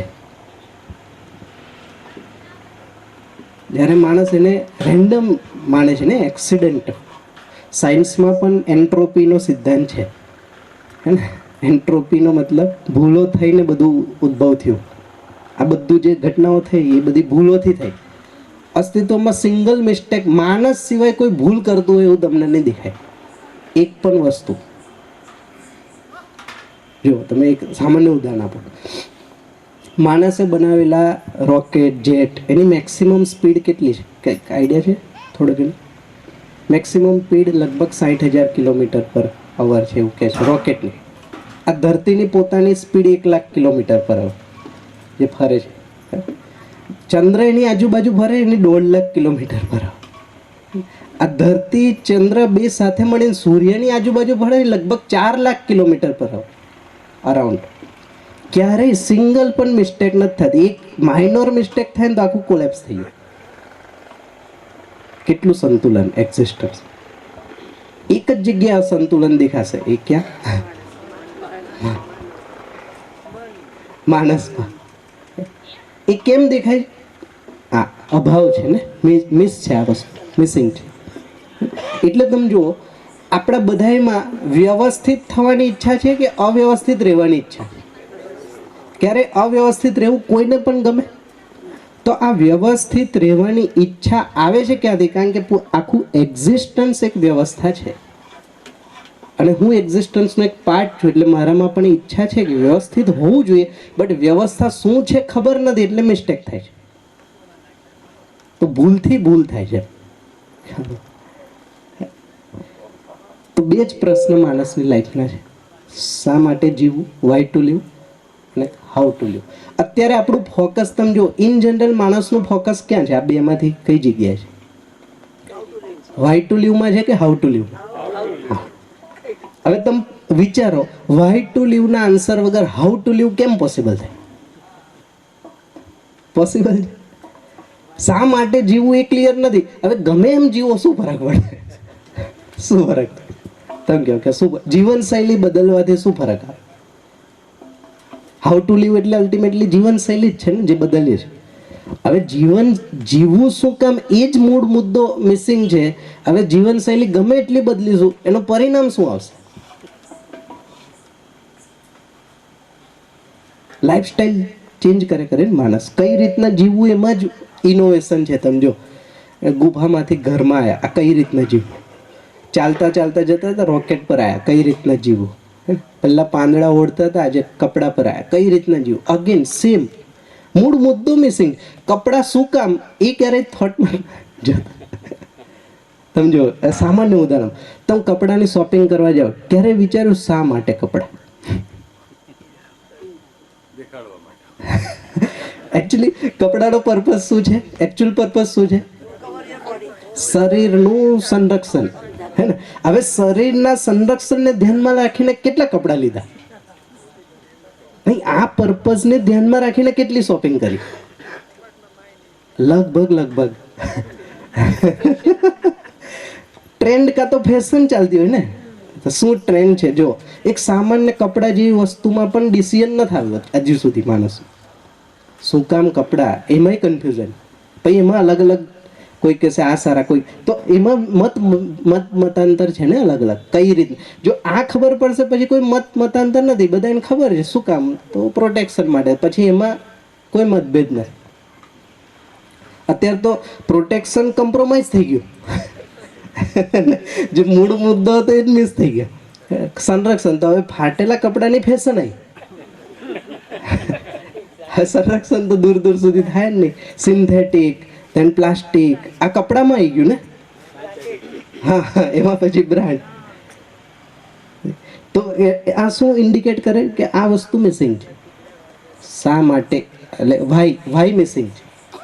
દરેક વસ્તુમાં તમે પૂછશો ને 4-5 વાર વાય, પછી આન્સર નહીં હોય. કોઈ પણ વસ્તુ, કાર, વાય જોશો તો ખબર પડે. હવે કાર શેના માટે હતી? શરીરની એક લિમિટેશન છે. ચાલીને અમુક જગ્યા સુધી જઈ શકું, પછી શરીર ન જઈ શકે, તો એ લિમિટેશનને ઓવરકમ કરવા માટે ટ્રાન્સપોર્ટેશન આવે. હવે કાર ટ્રાન્સપોર્ટેશન માટે જોઈએ છે કે સ્ટેટસ માટે જોઈએ છે? ચેન્જ થઈ ગયો, આખો મુદ્દો જ ચેન્જ થઈ ગયો. હવે કઈ કાર લેવાથી સ્ટેટસ મળી જશે? તો આજે ટાટા પંચ છે, માન લો, કાલે પાછી બદલાઈ જશે, પાછું સ્ટેટસ જોખમમાં, પાછી નવી કાર, મહિના પછી પાછી નવી.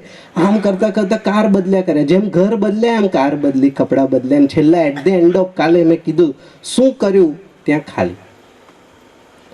કારણ કે આ વસ્તુ જ મિસિંગ હતી, રહી ગઈ. શા માટે જીવવું?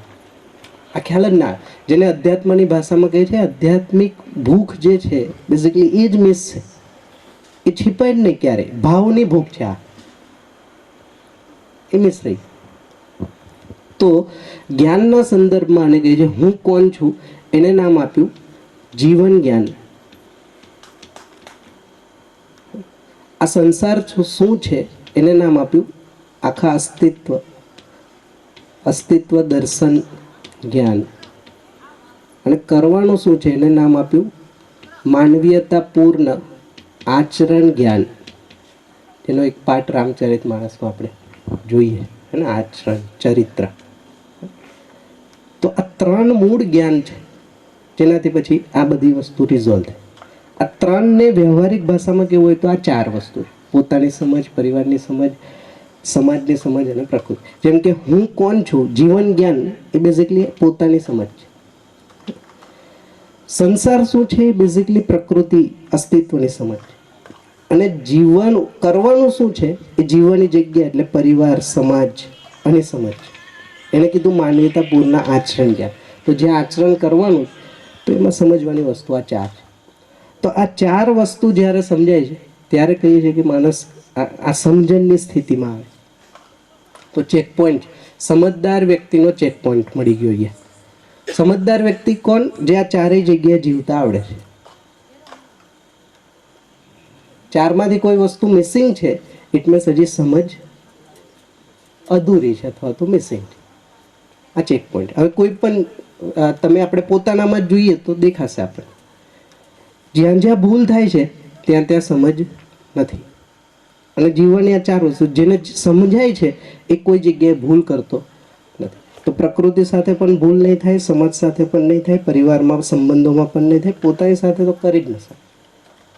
આ સ્થિતિ અને કીધું સમજણ.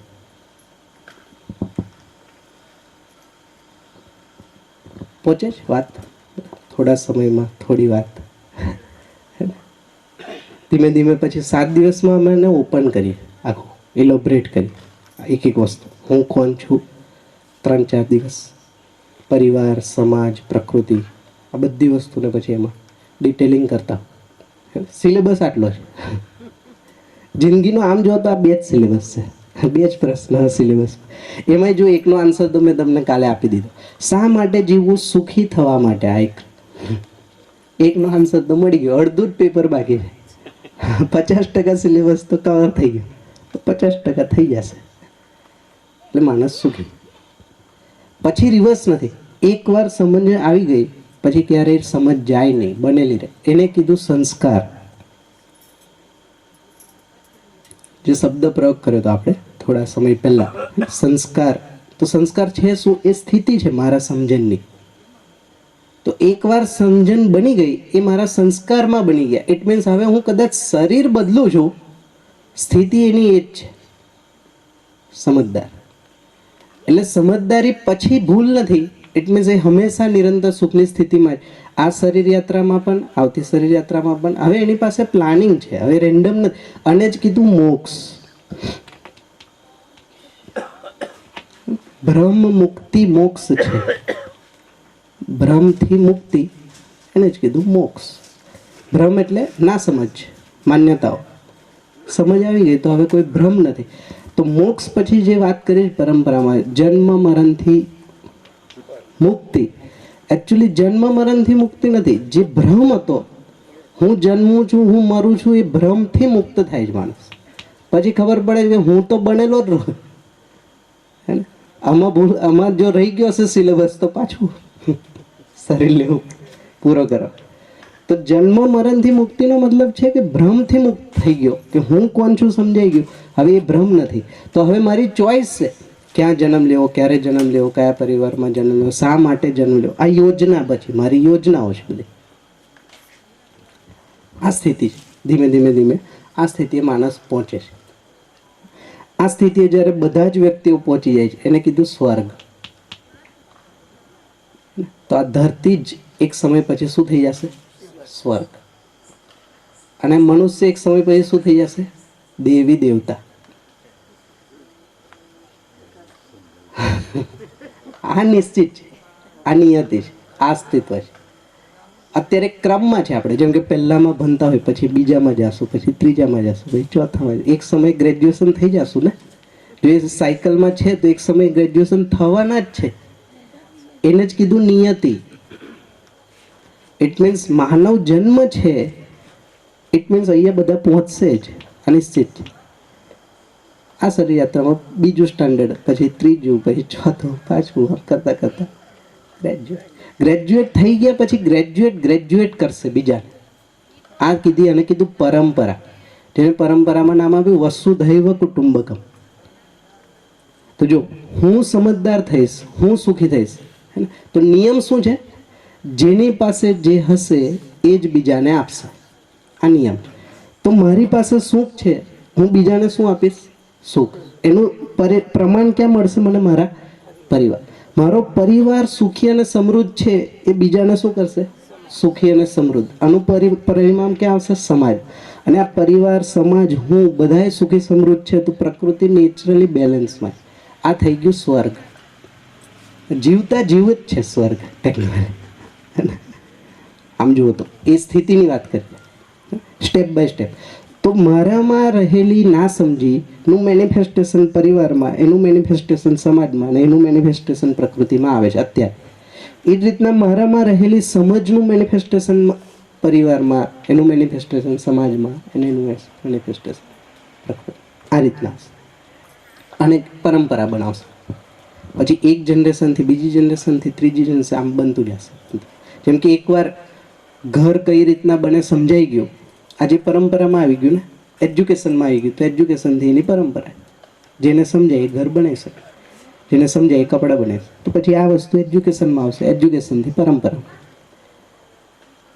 આ એક સિમ્પલ વસ્તુ છે સમજ. તો આ હશે તો પછી સુખ છે. કાલે એક પ્રશ્ન હતો, ખાલી એને લઈ લઈએ. આમાં કંઈ પૂછવું હોય તો તમે કહી શકો. બરાબર? ઠીક છે. ચાલો, ભાવ એટલે શું? એવો એક પ્રશ્ન હતો. ભાવ કાલે પત્યા પછી વાતચીત થઈ, કીધું હતું કે કાલે લઈ લેજો. ભાવને પહેલાં થોડુંક સમજીએ કે આ છે શું. પહેલાં તો જેમ કે માન લો કે પેટ્રોલ છે, પેટ્રોલનો ભાવ શું?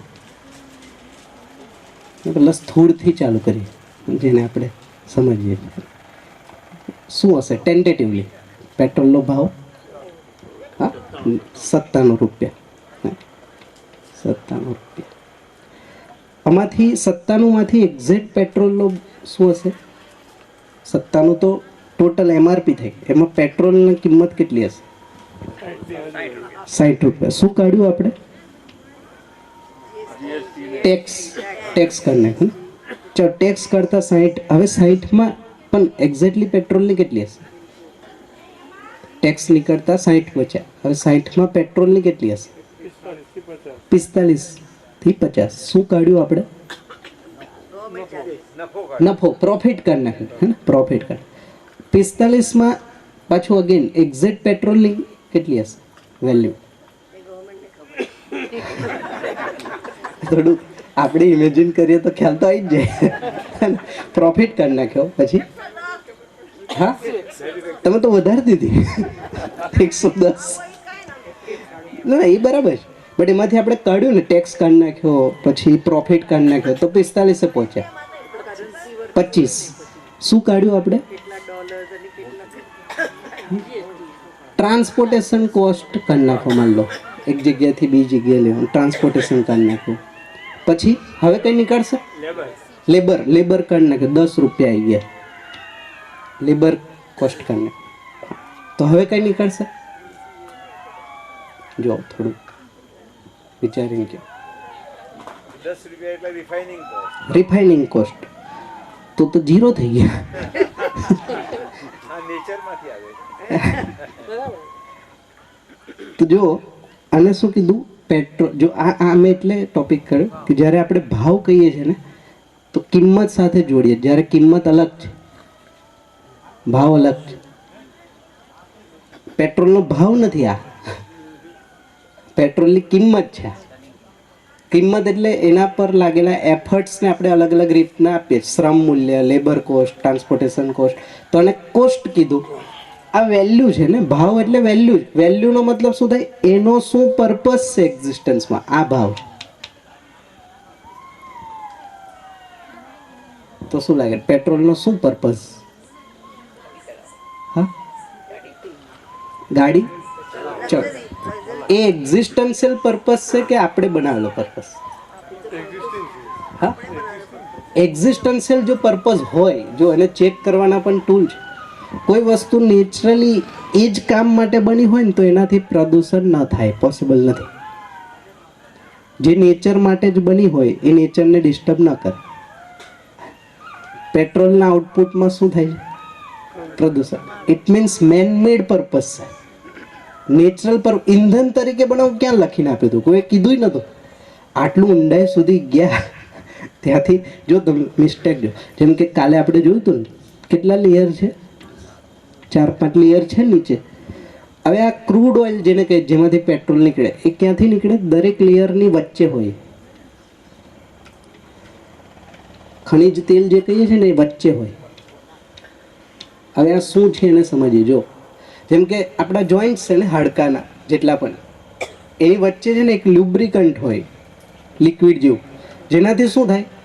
આ વળે ને તો બેન્ડ થાય તો ઘસાય નહીં એકબીજા સાથે, ફ્લેક્સિબલ રહે. એ રીતના લેયર જે છે એકબીજા સાથે અથડાય નહીં એની માટે વચ્ચે જે લ્યુબ્રિકન્ટ આવે એને કીધું ક્રૂડ ઓઇલ. આ એનો પર્પસ છે, નેચરલ પર્પસ. હવે આપણે શું કર્યું? એને બહાર કાઢે. હવે તમે અહીંયાથી બહાર કાઢો, અહીંયા શું રહેશે? એમ કે પાણીના બોટલમાંથી પાણી કાઢી નાખો તો અંદર શું રહે? એર, હવા રહેશે ને. તો અહીંયા પણ શું રહેશે? હવા. હવે આ લેયરનું પ્રેશર અને આ નીચેના લેયરનું પ્રેશર આવશે ને, એટલે આ હવા જ્યાંથી જગ્યા મળશે ત્યાં ક્યાં નીકળશે? બહાર. એને કીધું ધરતીકંપ, ભૂકંપ, મેનમેડ. આ સમજાય? તો કહેવાનો મતલબ આ સમજાનું જ નહીં આટલા વર્ષોમાં કે પેટ્રોલ આપણા માટે નથી. અત્યારે જઈને સમજાવ કે આ તો ખૂટવા કરે છે, થકી ઇલેક્ટ્રિક પર જઈ. આ જુગાડ છે, સમજણ નથી. હવે 10 વર્ષ પછી ખબર પડશે કે આ પ્રોબ્લેમ કરે. તો ચેકપોઈન્ટ શું છે કે જે નેચરલ વસ્તુ છે, જે એનું ઓરિજિનલ વેલ્યુ છે તો ઇન્ટેક રહેશે હંમેશા. તો આ નેચરલ વેલ્યુ થઈ પેટ્રોલની, ક્રૂડ ઓઇલની, કે આ પર્પસફુલી છે. યાર કોઈ વસ્તુ મેં કીધું એમ કે નકામી નથી, આમને એમ નથી પડી કે ચાલ જમીનમાં પડી જ છે ને કાઢ લઈ. એ જ રીતના કોલસો કાઢી નાખ્યો આપણે, એને સળગાવે તો પાછું પોલ્યુશન. ઇટ મીન્સ આ સળગાવવા માટે વસ્તુ નથી બની, એ એનો કોઈ રૂલ છે ટેમ્પરેચરને મેન્ટેન કરવો. આવું દરેક વસ્તુ. તો ભાવ જ્યારે સમજીએ છીએ, તો આ ચર્ચા એટલે કરી, જ્યારે ભાવ કહીએ છીએ તો એ વસ્તુનું મૂલ્ય અથવા તો વેલ્યુ, એનો ઉપયોગિતા કહી શકો. નેચરમાં પેટ્રોલની ઉપયોગિતા, એનું મૂલ્ય અથવા તો એનો ભાવ. ભાવને તાત્વિક ભાષામાં કીધું ભાવ. ભાવ શબ્દથી બન્યો ભાવ, અને ભાવનો મતલબ થાય હોવું, એક્ઝિસ્ટ, ટુ બી એક્ઝિસ્ટ, હોવું. તો જે રિયાલિટી છે એ જ્યારે ધ્યાનમાં આવે છે ને તો ભાવ બને, બાકી ન બને. આપણામાં જે ફિલિંગ કહીએ છીએ આપણે, ભાવ, એ ક્યારે આવશે? જ્યારે રિયાલિટી સુધી પહોંચશું, હોવું સુધી જ્યાં સુધી પહોંચશું નહીં ત્યાં સુધી એ ભાવ એસ્ટાબ્લિશ નહીં. કારણ કે એનું એક્સપ્રેશન છે. એક સામાન્ય વસ્તુ તમને કહું, જેમ કે પેટ્રોલ આપણે વાત કરીએ. આ પેટ્રોલ શબ્દ છે ને, એક પેટ્રોલ એક શબ્દ છે, ભાષા છે, શબ્દ છે. એનો કોઈ મિનિંગ હશે? અર્થ હશે? અર્થ એટલે એનો મૂલ્ય, વેલ્યુ. શું કામ છે? મિનિંગ. અને એની પાછળ શું હશે? કોઈ વસ્તુ. વસ્તુનો મતલબ થાય વાસ્તવિકતા, ઓબ્જેક્ટ નહીં, રિયાલિટી. જો દરેક કોઈ શબ્દ, જેમ કે ચોક, એક શબ્દ છે. મિનિંગ શું? જેનાથી બોર્ડ પર લખી શકાય, આ એનો મિનિંગ, ઉપયોગિતા. વસ્તુ શું? તો ચૂનો. આ વસ્તુ થઈ કે નહીં? વાસ્તવિક. તો કોઈ લેંગ્વેજમાં કોઈ શબ્દ આવે છે, ભાષા આવે છે, ઇટ મીન્સ કે એની પાછળ કોઈ રિયાલિટીને ઇન્ડિકેટ કરે. જો અહીંયા સુધી નથી પહોંચતું તો આ ખાલી ગરમ હવા છે, એનો કોઈ મિનિંગ નથી, ભાવ નથી. એટલે સી મેં ધ્યાન ત્યાં અપાવું છું. કેમ કે એક સામાન્ય ઉદાહરણ આપ, સંબંધમાં જઈએ, માતા પિતા સંતાન, આ સંબંધને જોઈએ. માતા પિતા શબ્દથી શરૂ કરી, માતા પિતા, શું અર્થ થાય?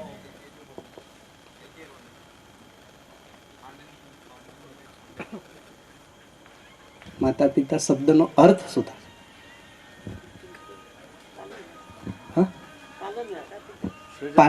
પાલનહાર, સર્જનહાર. સર્જનહાર, સર્જન. વસ્તુના રૂપમાં શું છે? હા, શરીર. આ મિસ્ટેક, આ ભૂલ. એટલે ભાવ ના આવ્યો. એક એક્ઝામ્પલ આપો, સી તમે કનેક્ટ કરી શકશો. એમ કે આપણા બાળક પ્રત્યે આપણને જે લાગણી હોય, 5 વર્ષનું બાળક છે ને એને પ્રત્યે મને જે લાગણી છે, મારી બાજુમાં રહેતા પડોશીનું 5 વર્ષનું બાળક છે, એના પ્રત્યે સેમ લાગણી હશે કે અલગ હશે? આ મિસિંગ ભાવ. આ સમજે? જ્યારે માનવ સંતાન છે ને, બે ભાવ કેમ ચેન્જ થઈ ગયો? હા, એનો મતલબ એ ભાવ નથી, મોહ. મોહ, જેને લાગણી કહી શકો તમે સામાન્ય ભાવ. આ મિસિંગ થઈ ગયું. શરીર, કારણ કે ઓળખ્યું ક્યાંથી? શરીરથી ઓળખ્યું ને. સંબંધ મિસ થઈ ગયો. ઓળખાણ શરીરથી છે. જન્મ છે એટલે માતા પિતા. સી, આ તો મિનિંગ છે. હવે જન્મના કારણે સંતાન છે તો એના પ્રત્યે અટેચમેન્ટ થઈ જશે. અટેચમેન્ટ થઈ જશે તો ભાવ દૂર દૂર સુધી નથી. તો એક પોતાનું અને એક પારકું, આવું થઈ જશે. આ મારું, આ તારું, આ થઈ જશે. બાકી રિયાલિટી શું છે? માનવ સંતાન છે ને, આ રિયાલિટી. વાસ્તવિકતા શું છે? 5 વર્ષનું માનવ સંતાન એ મારું છે તો પણ એ જ છે, પડોશીનું છે તો પણ એ જ છે, કદાચ અમેરિકામાં રહેતું હોય તો પણ એ જ છે ને, કે ચેન્જ થઈ જશે? એ જ છે. તો રિયાલિટી તો ઇન્ટેક્ટ છે બધી જગ્યાએ. એની સમજ નથી, અર્થ સમજ. એટલે એ પછી ભૂલ થશે, સંબંધમાં ભૂલો થશે. પડોશીનું તો દૂર, પોતાના જ 2 સગા બાળકો પ્રત્યે અલગ અલગ લાગણી. આપણો અનુભવ છે અને બાળકોનો છે. એટલે બાળકો ઘણી વાર કહી દે તું તો આને વધારે કરે છે મને. આ શું થઈ ગયું? મિસિંગ થઈ ગયો, ભાવ મિસ થઈ ગયો. એકચ્યુઅલી જરૂર શું હતી? માતા પિતા સંબંધમાં ભાવ શું છે? ભાવ એટલે વાસ્તવિકતા શું છે એ પકડાની નહીં ક્યારે. આ એક એક્ઝામ્પલ છે. આવા દરેક સમજ, પતિ પત્ની, ભાઈ બહેન, જેટલા પણ બધા. તો મૂળ ભાવ જ્યારે સમજાશે તો પછી ભૂલ નથી, ત્યાર પછી એ વસ્તુ ઇન્ટેક રહેશે. તો ભાવ એટલે હોવાનું એક્સપ્રેશન. તો જ્યારે માતા પિતા સમજાઈ જશે પછી માતા પિતા બધા માટે માતા પિતા, એજ ગ્રુપ માટે બધા માટે માતા. તો ભાવ છે. તો જ્યારે જો અગેન જ્યારે આ સંબંધ સમજાય છે તો મારા બાળક પ્રત્યે જે ભાવ છે એ જ ભાવ પડોશીના બાળક પ્રત્યે છે ને એ જ ભાવ કોઈ અનનોન બાળક પ્રત્યે છે. આ ભાવ છે જે સ્થિતિ પરિસ્થિતિ સાથે ક્યારેય ચેન્જ નહીં. લાગણી હશે તો ચેન્જ થયા કરશે. જ્યારે આ નહીં થાય, આનાથી શું થશે? સામેવાળો દુઃખી નહીં થાય ને, હું દુઃખી નહીં થાય. વ્યવહાર સેટ થશે.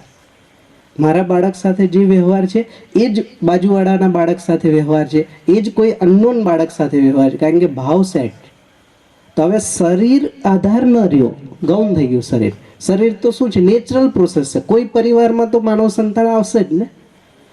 તો હવે એ મારું વિઝન બન્યું કે માતા પિતા તરીકે જે પાલનહાર, જે જવાબદારી છે, પોષણ સંરક્ષણ, આ જવાબદારી બધાય માટે છે, કે એક માટે કે 2 માટે થોડી.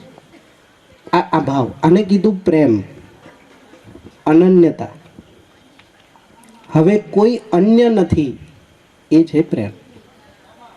હવે બધા જ મારા છે, મારા સંબંધી છે, કોઈ પણ સંબંધ. આ ભાવનું એક્સપ્રેશન. આ આવશે સમજ. આ ભાવના આધારે પછી જે વિચાર, અને વિચારના આધારે જ્યારે આપણે કાર્ય અને વ્યવહાર કરશું તો વ્યવહારમાં તૃપ્તિ, કાર્યમાં તૃપ્તિ, સુખ અને સમૃદ્ધિ. સુખ અને સમૃદ્ધિ મળી જાય પછી બીજું શું જોઈએ? પછી બીજું ઈચ્છામાં પણ નહીં આવે, ત્યાં સેટલ. એ નિરંતર બનેલું રહેશે. ઘણી વાર એવું પણ લાગે માણસ સુખી થઈ ગયો પછી તો ગ્રોથ અટકી જશે. નેક્સ્ટ જો સુખી થઈ જશે તો શું? એકચ્યુઅલી એવું નથી. સુખી થશે પછી તો કાર્યક્રમ શરૂ થશે.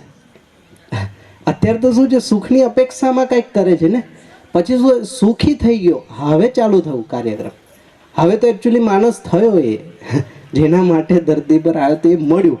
હવે પરિવારમાં જીવશે, સમાજમાં જીવશે, પ્રકૃતિ. હવે તો કાર્યક્રમ શરૂ થયો, એકચ્યુઅલી ગ્રોથ ત્યારે ચાલુ થાય. હકીકત એ છે કે સુખ શું છે એ જ ખબર એ નથી. જ ખબર. માણસ કહેવાય કેમ આ સુખી છે?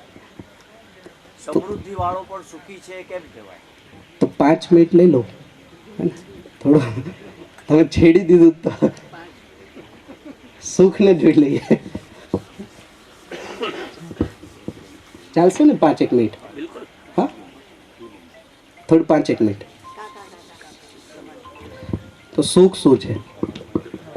શબ્દ તો આપણે જોયો, એનો અનુભવ પણ છે. વસ્તુ શું છે એને થોડું જોવાનો પ્રયત્ન કરીએ. સુખ શબ્દ છે ને અત્યારે આપણી માટે, યસ ઓર? આનો મિનિંગ બધા માટે સેમ હશે કે અલગ હશે? અલગ હશે. ઇટ મીન્સ વસ્તુ પકડાની નથી. આ સમજે છે?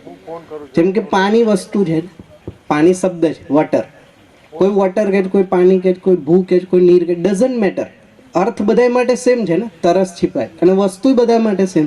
એટલે લેંગ્વેજ બેરિયર નથી. તમે કોઈ પણ જગ્યાએ જાઓ પાણી મળી જ જશે, કારણ કે વસ્તુ ક્લિયર છે. હવે સુખ જ્યારે શબ્દ આવે છે તો વસ્તુ શું છે? ચલો વસ્તુ તો દૂર, મિનિંગ શું છે? ફિલિંગ. હા, તો આ એક પ્રકારનો ભાવ તો છે, એ સમજાઈ ગયું. બટ વસ્તુના રૂપમાં શું છે? જેમ કે ભાવનો મતલબ શું થાય કે જે છે હોવું, અત્યારે આપણે જોયું તો સુખ તો છે, ભાવના રૂપમાં જ છે. બે પ્રકારની વસ્તુ હોય, એક તો રૂપાત્મક હોય, જેમ કે આ માઇક, ચોક, જેનો આકાર છે, આયતન છે, ઘન છે, ડેન્સિટી, વોલ્યુમ. એક છે જેને તમે ફીલ કરી શકો, જેને આપણે કહીએ છીએ ભાવ. તો સુખ આપણે ફીલ કરી શકીએ છીએ એટલે ભાવ છે.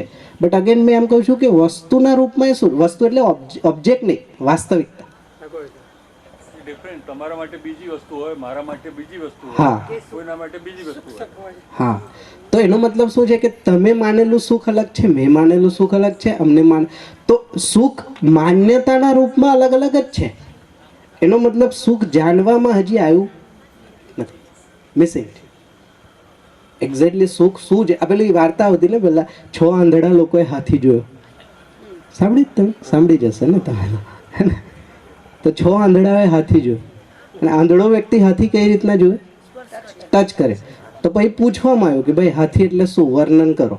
તો એક કે હાથી એટલે થાંભલા જેવી વસ્તુ, એક કે હાથી એટલે પાઇપ જેવી વસ્તુ, એક કે હાથી એટલે દોરડા જેવી વસ્તુ. તો જેને જે પાર્ટ ટચ કર્યો ને એનાથી એને ડિફાઇન કર્યો. ઇટ મીન્સ હવે આ 6 માંથી હાથી એક્ઝેક્ટલી કોને જોયો? કોઈ જોયો?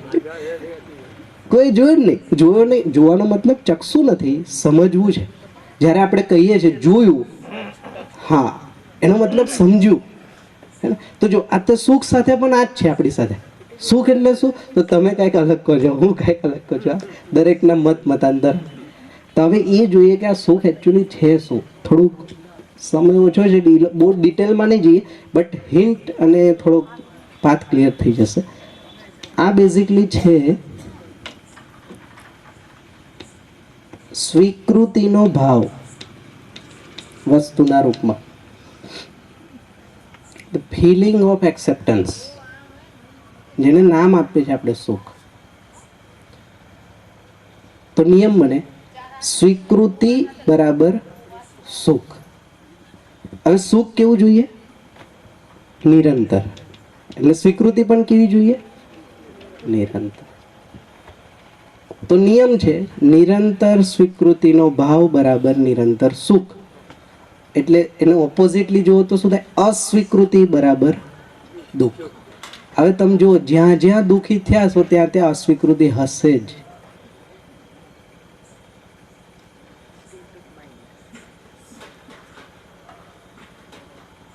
નિરંતર સ્વીકૃતિ આવવાની જ નહીં આમ. હા, એટલે એ બરાબર.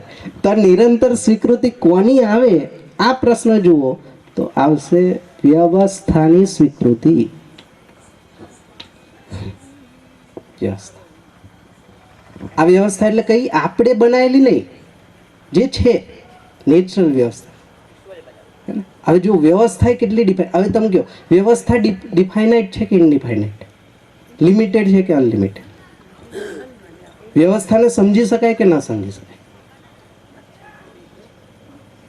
એક્ઝિસ્ટન્શિયલ જે સિસ્ટમ છે એને સમજી શકાય કે ના સમજી? સમજી શકાય? જો સમજી શકાય તો એનું જ સ્વીકૃતિ છે. એ સ્વીકૃતિ હંમેશા બની જશે. હવે મેં એ પણ કહી દઉં શોર્ટમાં, આ વ્યવસ્થામાં છે શું કન્ટેન્ટ, તો આખા એક્ઝિસ્ટન્સમાં જોશો ને તો 4 ઓર્ડર સિસ્ટમ છે. 4 ઓર્ડર સિસ્ટમ, 4 અવસ્થાના રૂપમાં વ્યવસ્થા. કઈ 4 અવસ્થા? જો તમે 5મી અવસ્થા કાઢવાનો ટ્રાય કરજો, બિલકુલ. જો એક છે જેને કીધું પદાર્થ અવસ્થા. પદાર્થ અવસ્થા એટલે આ માટી, પથ્થર, મણી, ધાતુ, જે મટીરિયલ ઓર્ડર જેને આપણે કહીએ. બીજી છે પ્રાણ અવસ્થા. પ્રાણ અવસ્થાનો મતલબ થાય વનસ્પતિ, ઝાડ, ફળ, ફૂલ, એ બધી વસ્તુને કીધું હા પ્રાણ અવસ્થા. ત્રીજું છે જેને કીધું જીવ અવસ્થા, પશુ પક્ષીઓ બધાય એને જીવ. અને ચોથું કીધું જ્ઞાન. આ આપણે માનવ એક જ, આમાં કોઈ વેરાયટી નથી. આ તમે કહો આ 4 સિવાય 5મું અસ્તિત્વમાં છે શું?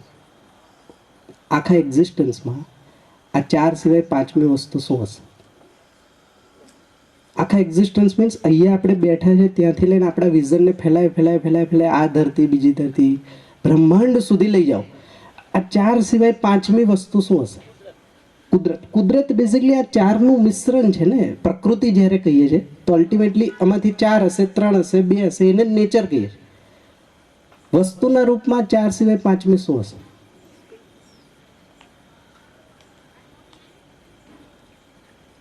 આપણે બેઠા છે ત્યાંથી લઈને બ્રહ્માંડમાં જ્યાં સુધી આપણે વિચારી શકીએ, આ 4 સિવાય 5મી વસ્તુ શું હોય? હા, શું હોઈ શકે? પોસિબલ છે 5માં? જો આ વ્યવસ્થા આ નિશ્ચિત છે.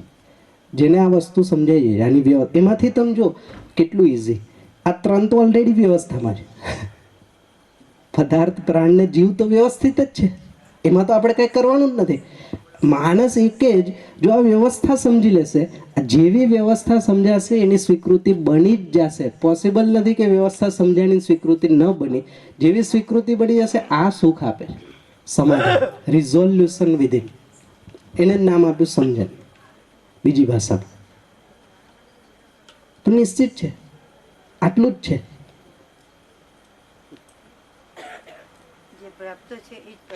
હા ઓબ્વિયસલી ઉલટું વધારે છે. આજે પણ આ ધરતી પર 1000 કરોડ લોકો 3 ટાઈમ જમી શકે એટલું ઉત્પાદન આજે પણ થાય છે. ડેટા છે, એમાંથી દર વર્ષે દરિયામાં નાખવું પડે છે. બિકોઝ ઓફ એનું સ્ટોરેજ તો ન થઈ શકે. બટ સમજણના અભાવના કારણે અમુક ભૂખ્યા રહે છે, હા અમુક વેસ્ટ કરે. આ સમજણનો અભાવ. અસ્તિત્વમાં કોઈ મિસ્ટેક નથી. જો એમાં તો આજે પણ એટલું મળે છે જેટલી જરૂર. આજે તો 800 જ કરોડ છે ને હજી તો આજે પણ 1000 કરોડનું ફૂડ છે, શેલ્ટર છે, બધું જ છે. આ નેચરલ છે. માણસ એને ન સમજો એટલે આ પ્રોબ્લેમ થાય. મેં કાલ કીધું હતું આપણે બહુ મહેનત કરીને દુઃખી થાય છે બિકોઝ ઓફ ધીસ. બાકી દુઃખી થવાનો કોઈ સ્કોપ એક્ઝિસ્ટન્સમાં નથી. સમજો માણસ સિવાય કોઈ હેરાન નથી થતું. સમજો આ પણ ચેક કરવાની જરૂર. માણસ સિવાય કોણ હેરાન થાય છે? ક્યારે તમે જોયું કે પશુ પક્ષીઓ સ્ટ્રગલ કરે? ક્યારે જોયું વનસ્પતિ સ્ટ્રગલ કરે? ક્યારે જોયું પદાર્થ અવસ્થા સ્ટ્રગલ કરે? હા, હું સ્ટ્રગલ કરું તો મને બધું જ લાગે કે ઓ જો આ સ્ટ્રગલ કરે. એ નથી કરતો. પછી નિયમ આપ્યા આપણે, સર્વાઈવલ ઓફ ફિટેસ્ટ. સી જો માન્યતા ક્યાંથી આવ્યું તો કે જો આ હરણ ને સિંહ એના એક્ઝામ્પલ. હવે હરણને ઓલરેડી ખબર જ છે કે શિકાર થવાનું જ છે, એને એનું દુઃખ નથી. આ સમજે એ નેચરલ. હવે ખાલી એટલું જ છે પોસ્ટપોન્ડ કેટલું થાય એની માટે દોડે છે.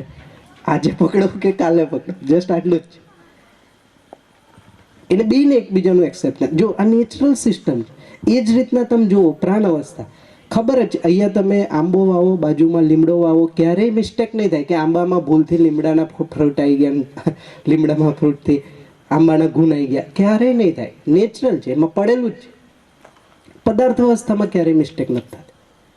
એક સિંગલ એટમમાં ક્યારેય મિસ્ટેક નહીં. વર્ષોથી એવું જ છે, આજે એવું જ છે, ભવિષ્યમાં એ જ છે. આ સમજે તો માણસમાં જે ગેપ છે એ બેઝિકલી સમજનો અભાવ છે. એટલે આચરણ નિશ્ચિત નથી. આચરણ નિશ્ચિત નથી એટલે ભૂલો થાય છે. તમે જુઓ, મેં એક સામાન્ય ઉદાહરણ આપું. આજે આપણને માણસ પર વધારે વિશ્વાસ છે કે પશુ પક્ષીઓ વનસ્પતિ ને પદાર્થ? હે, વધારે વિશ્વાસ આપણને કોના પર? માણસ પર વિશ્વાસ નથી. રામચરિત માનસમાં બધું જ છે. હા, એ બરાબર. એટલે મેં માણસ એટલે ફિઝિકલ સ્થૂળ એના માનસિકતા નહીં. માણસ એટલે વ્યક્તિ, તમે માનસિકતા કહો એ તો બરાબર. એમ મેં કહું છું કે આજે એક માણસને બીજા માણસ પર ભરોસો વધારે છે કે માણસને એના પેટ પર ભરોસો વધારે? એમ ચાલો બીજી ભાષા કહો. શું લાગે? ભરોસો કોના પર વધારે છે? હા, બે જેમ કે 4 અવસ્થા છે ને, કમ્પેર કરી છે આપણે. જ્ઞાન અવસ્થા એટલે માણસ બધાય હ્યુમન, જીવ અવસ્થા એટલે પશુ પક્ષી, પ્રાણ અવસ્થા એટલે પ્લાન્ટ્સ, પદાર્થ અવસ્થા એટલે મટીરિયલ. તો આજે જ્ઞાન અવસ્થા એટલે આપણે એઝ અ હ્યુમન, આપણને સૌથી વધારે ભરોસો કોના પર છે? જ્ઞાન અવસ્થા એટલે મારી જેવા બીજા માનવ પર, જીવ પર, પ્રાણ પર કે પદાર્થ? એટલે ટૂંકમાં આ 3 એક અને સામે માનવ. તો ભરોસો વધારે કેના પર છે?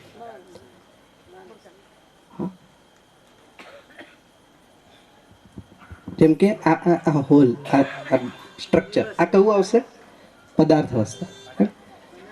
તો જેમ કે આ સ્ટ્રક્ચર પર આપણે અહીંયા નિરાતે શું કામ બેઠા છે? કારણ કે એના પર આશ્વસ્તિ છે ને કે આ પડી નહીં જાય. આ ભરોસો, આ સમજી કે આપણે માન્યું કે આ તો નહીં પડે, આટલું સ્ટ્રક્ચર સ્ટ્રોંગ. હવે આપણા બાજુમાં બેઠેલી વ્યક્તિ ક્યારે કેવું વર્તન કરશે એના પર ભરોસો છે? એમ પૂછું છું મેં.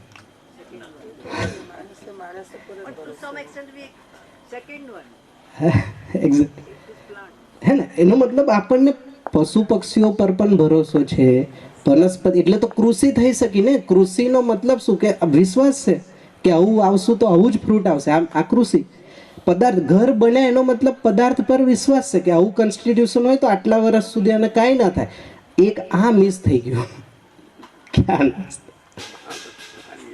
બીજાને છોડો. ચાલો, શું આપણે આપણા માટે એ કોન્ફિડન્સથી કહી શકીએ કોઈ પણ સ્થિતિ પરિસ્થિતિમાં મારું વર્તન આચરણ આ જ રહેશે? શું આપણે કહી શકીએ? ઇટ મીન્સ માનવને પોતાના પર જ ભરોસો નથી, બીજા માણસ પર ક્યારેય આવે જ નહીં. સમજે? તો ભરોસો કેના આધારે? આચરણ પ્રમાણ, આચરણ પર ભરોસો. જેમ કે ગાય પર ભરોસો એટલે છે કારણ કે ખબર છે એનું આચરણ નિશ્ચિત છે. સમજે? આ પિલ્લર પર ભરોસો એટલે કારણ કે એનું આચરણ નિશ્ચિત છે. આજે એનું મન થયું ઉભો રહ્યો કાલે આડું થઈ જશે એવું નથી. ગાયને આજે મન થયું કે રોજ શું શાકાહાર, આજે એકાદ મીંદડું ખાઈ લઈએ. લાઈક નિશ્ચિત આચરણ. સિંહનું આચરણ નિશ્ચિત. માંસાહારી છે હંમેશા માંસાહારી જ, ભૂલથી પણ ક્યારેય મિસ્ટેક નહીં કરે. આ જે સમજ છે આચરણની નિશ્ચિતતાની, આ વિશ્વાસનો ભાવ આપે. ત્યારે ભાવ કહી એટલે તમે જુઓ, વિશ્વાસની કમી પોતાનામાં છે એટલે માણસ સાથે જીવવામાં વિશ્વાસ ન થાવતો.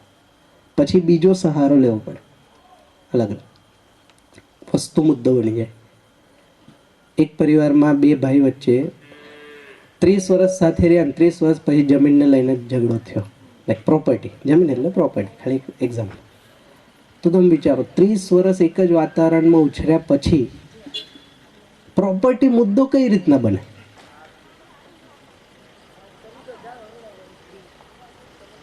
પછી એ ક્યાં જાય? કોર્ટમાં. કોર્ટમાં પછી થોડું જસ્ટિસ થાય. જસ્ટિસ થાય એટલે કદાચ એકને વધારે એકને ઓછું હોય તો બેને ઇક્વલ કરે. હવે બેને ઇક્વલ, જો પ્રોપર્ટી જ ઇસ્યુ હોત તો બેને ઇક્વલ મળી ગયું, પછી ઇસ્યુ સોલ્વ થઈ જવો જોઈએ ને. Yes on. તો શું પછી સંબંધ સુધરી જશે? તો મૂળ મુદ્દો ક્યાં હતો? સંબંધનો ઇસ્યુ હતો. પછી એમાં પ્રોપર્ટી એક મુદ્દો બની ગયો. ભાવ મિસિંગ હતો ને, ભાઈ પ્રત્યેનો. હવે એ ભાવને ફિલઅપ કરો. ભાવ મિસિંગ છે તો બધું મિસિંગ દેખાય, તો ઓછું દેખાય, વધારે દેખાય, તો એ વસ્તુ બધી મુદ્દા બને. જ્યારે ભાવ કે ક્લિયર છે તો વસ્તુ ગૌણ. સમજો, આ 2 ભાઈનો સંબંધ ક્લિયર છે તો પછી કદાચ ઉપરથી ઓછું આવ્યું વધારે આવ્યું શું ફરક પડે? પછી 2 ભેગા મળીને કાંઈક કરી લેશે. સિમ્પલ.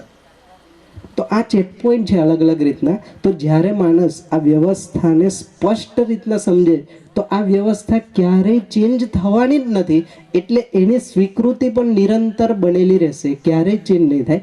એટલે એનો ભાવ સુખના રૂપમાં ઇન્ટેક રહેશે.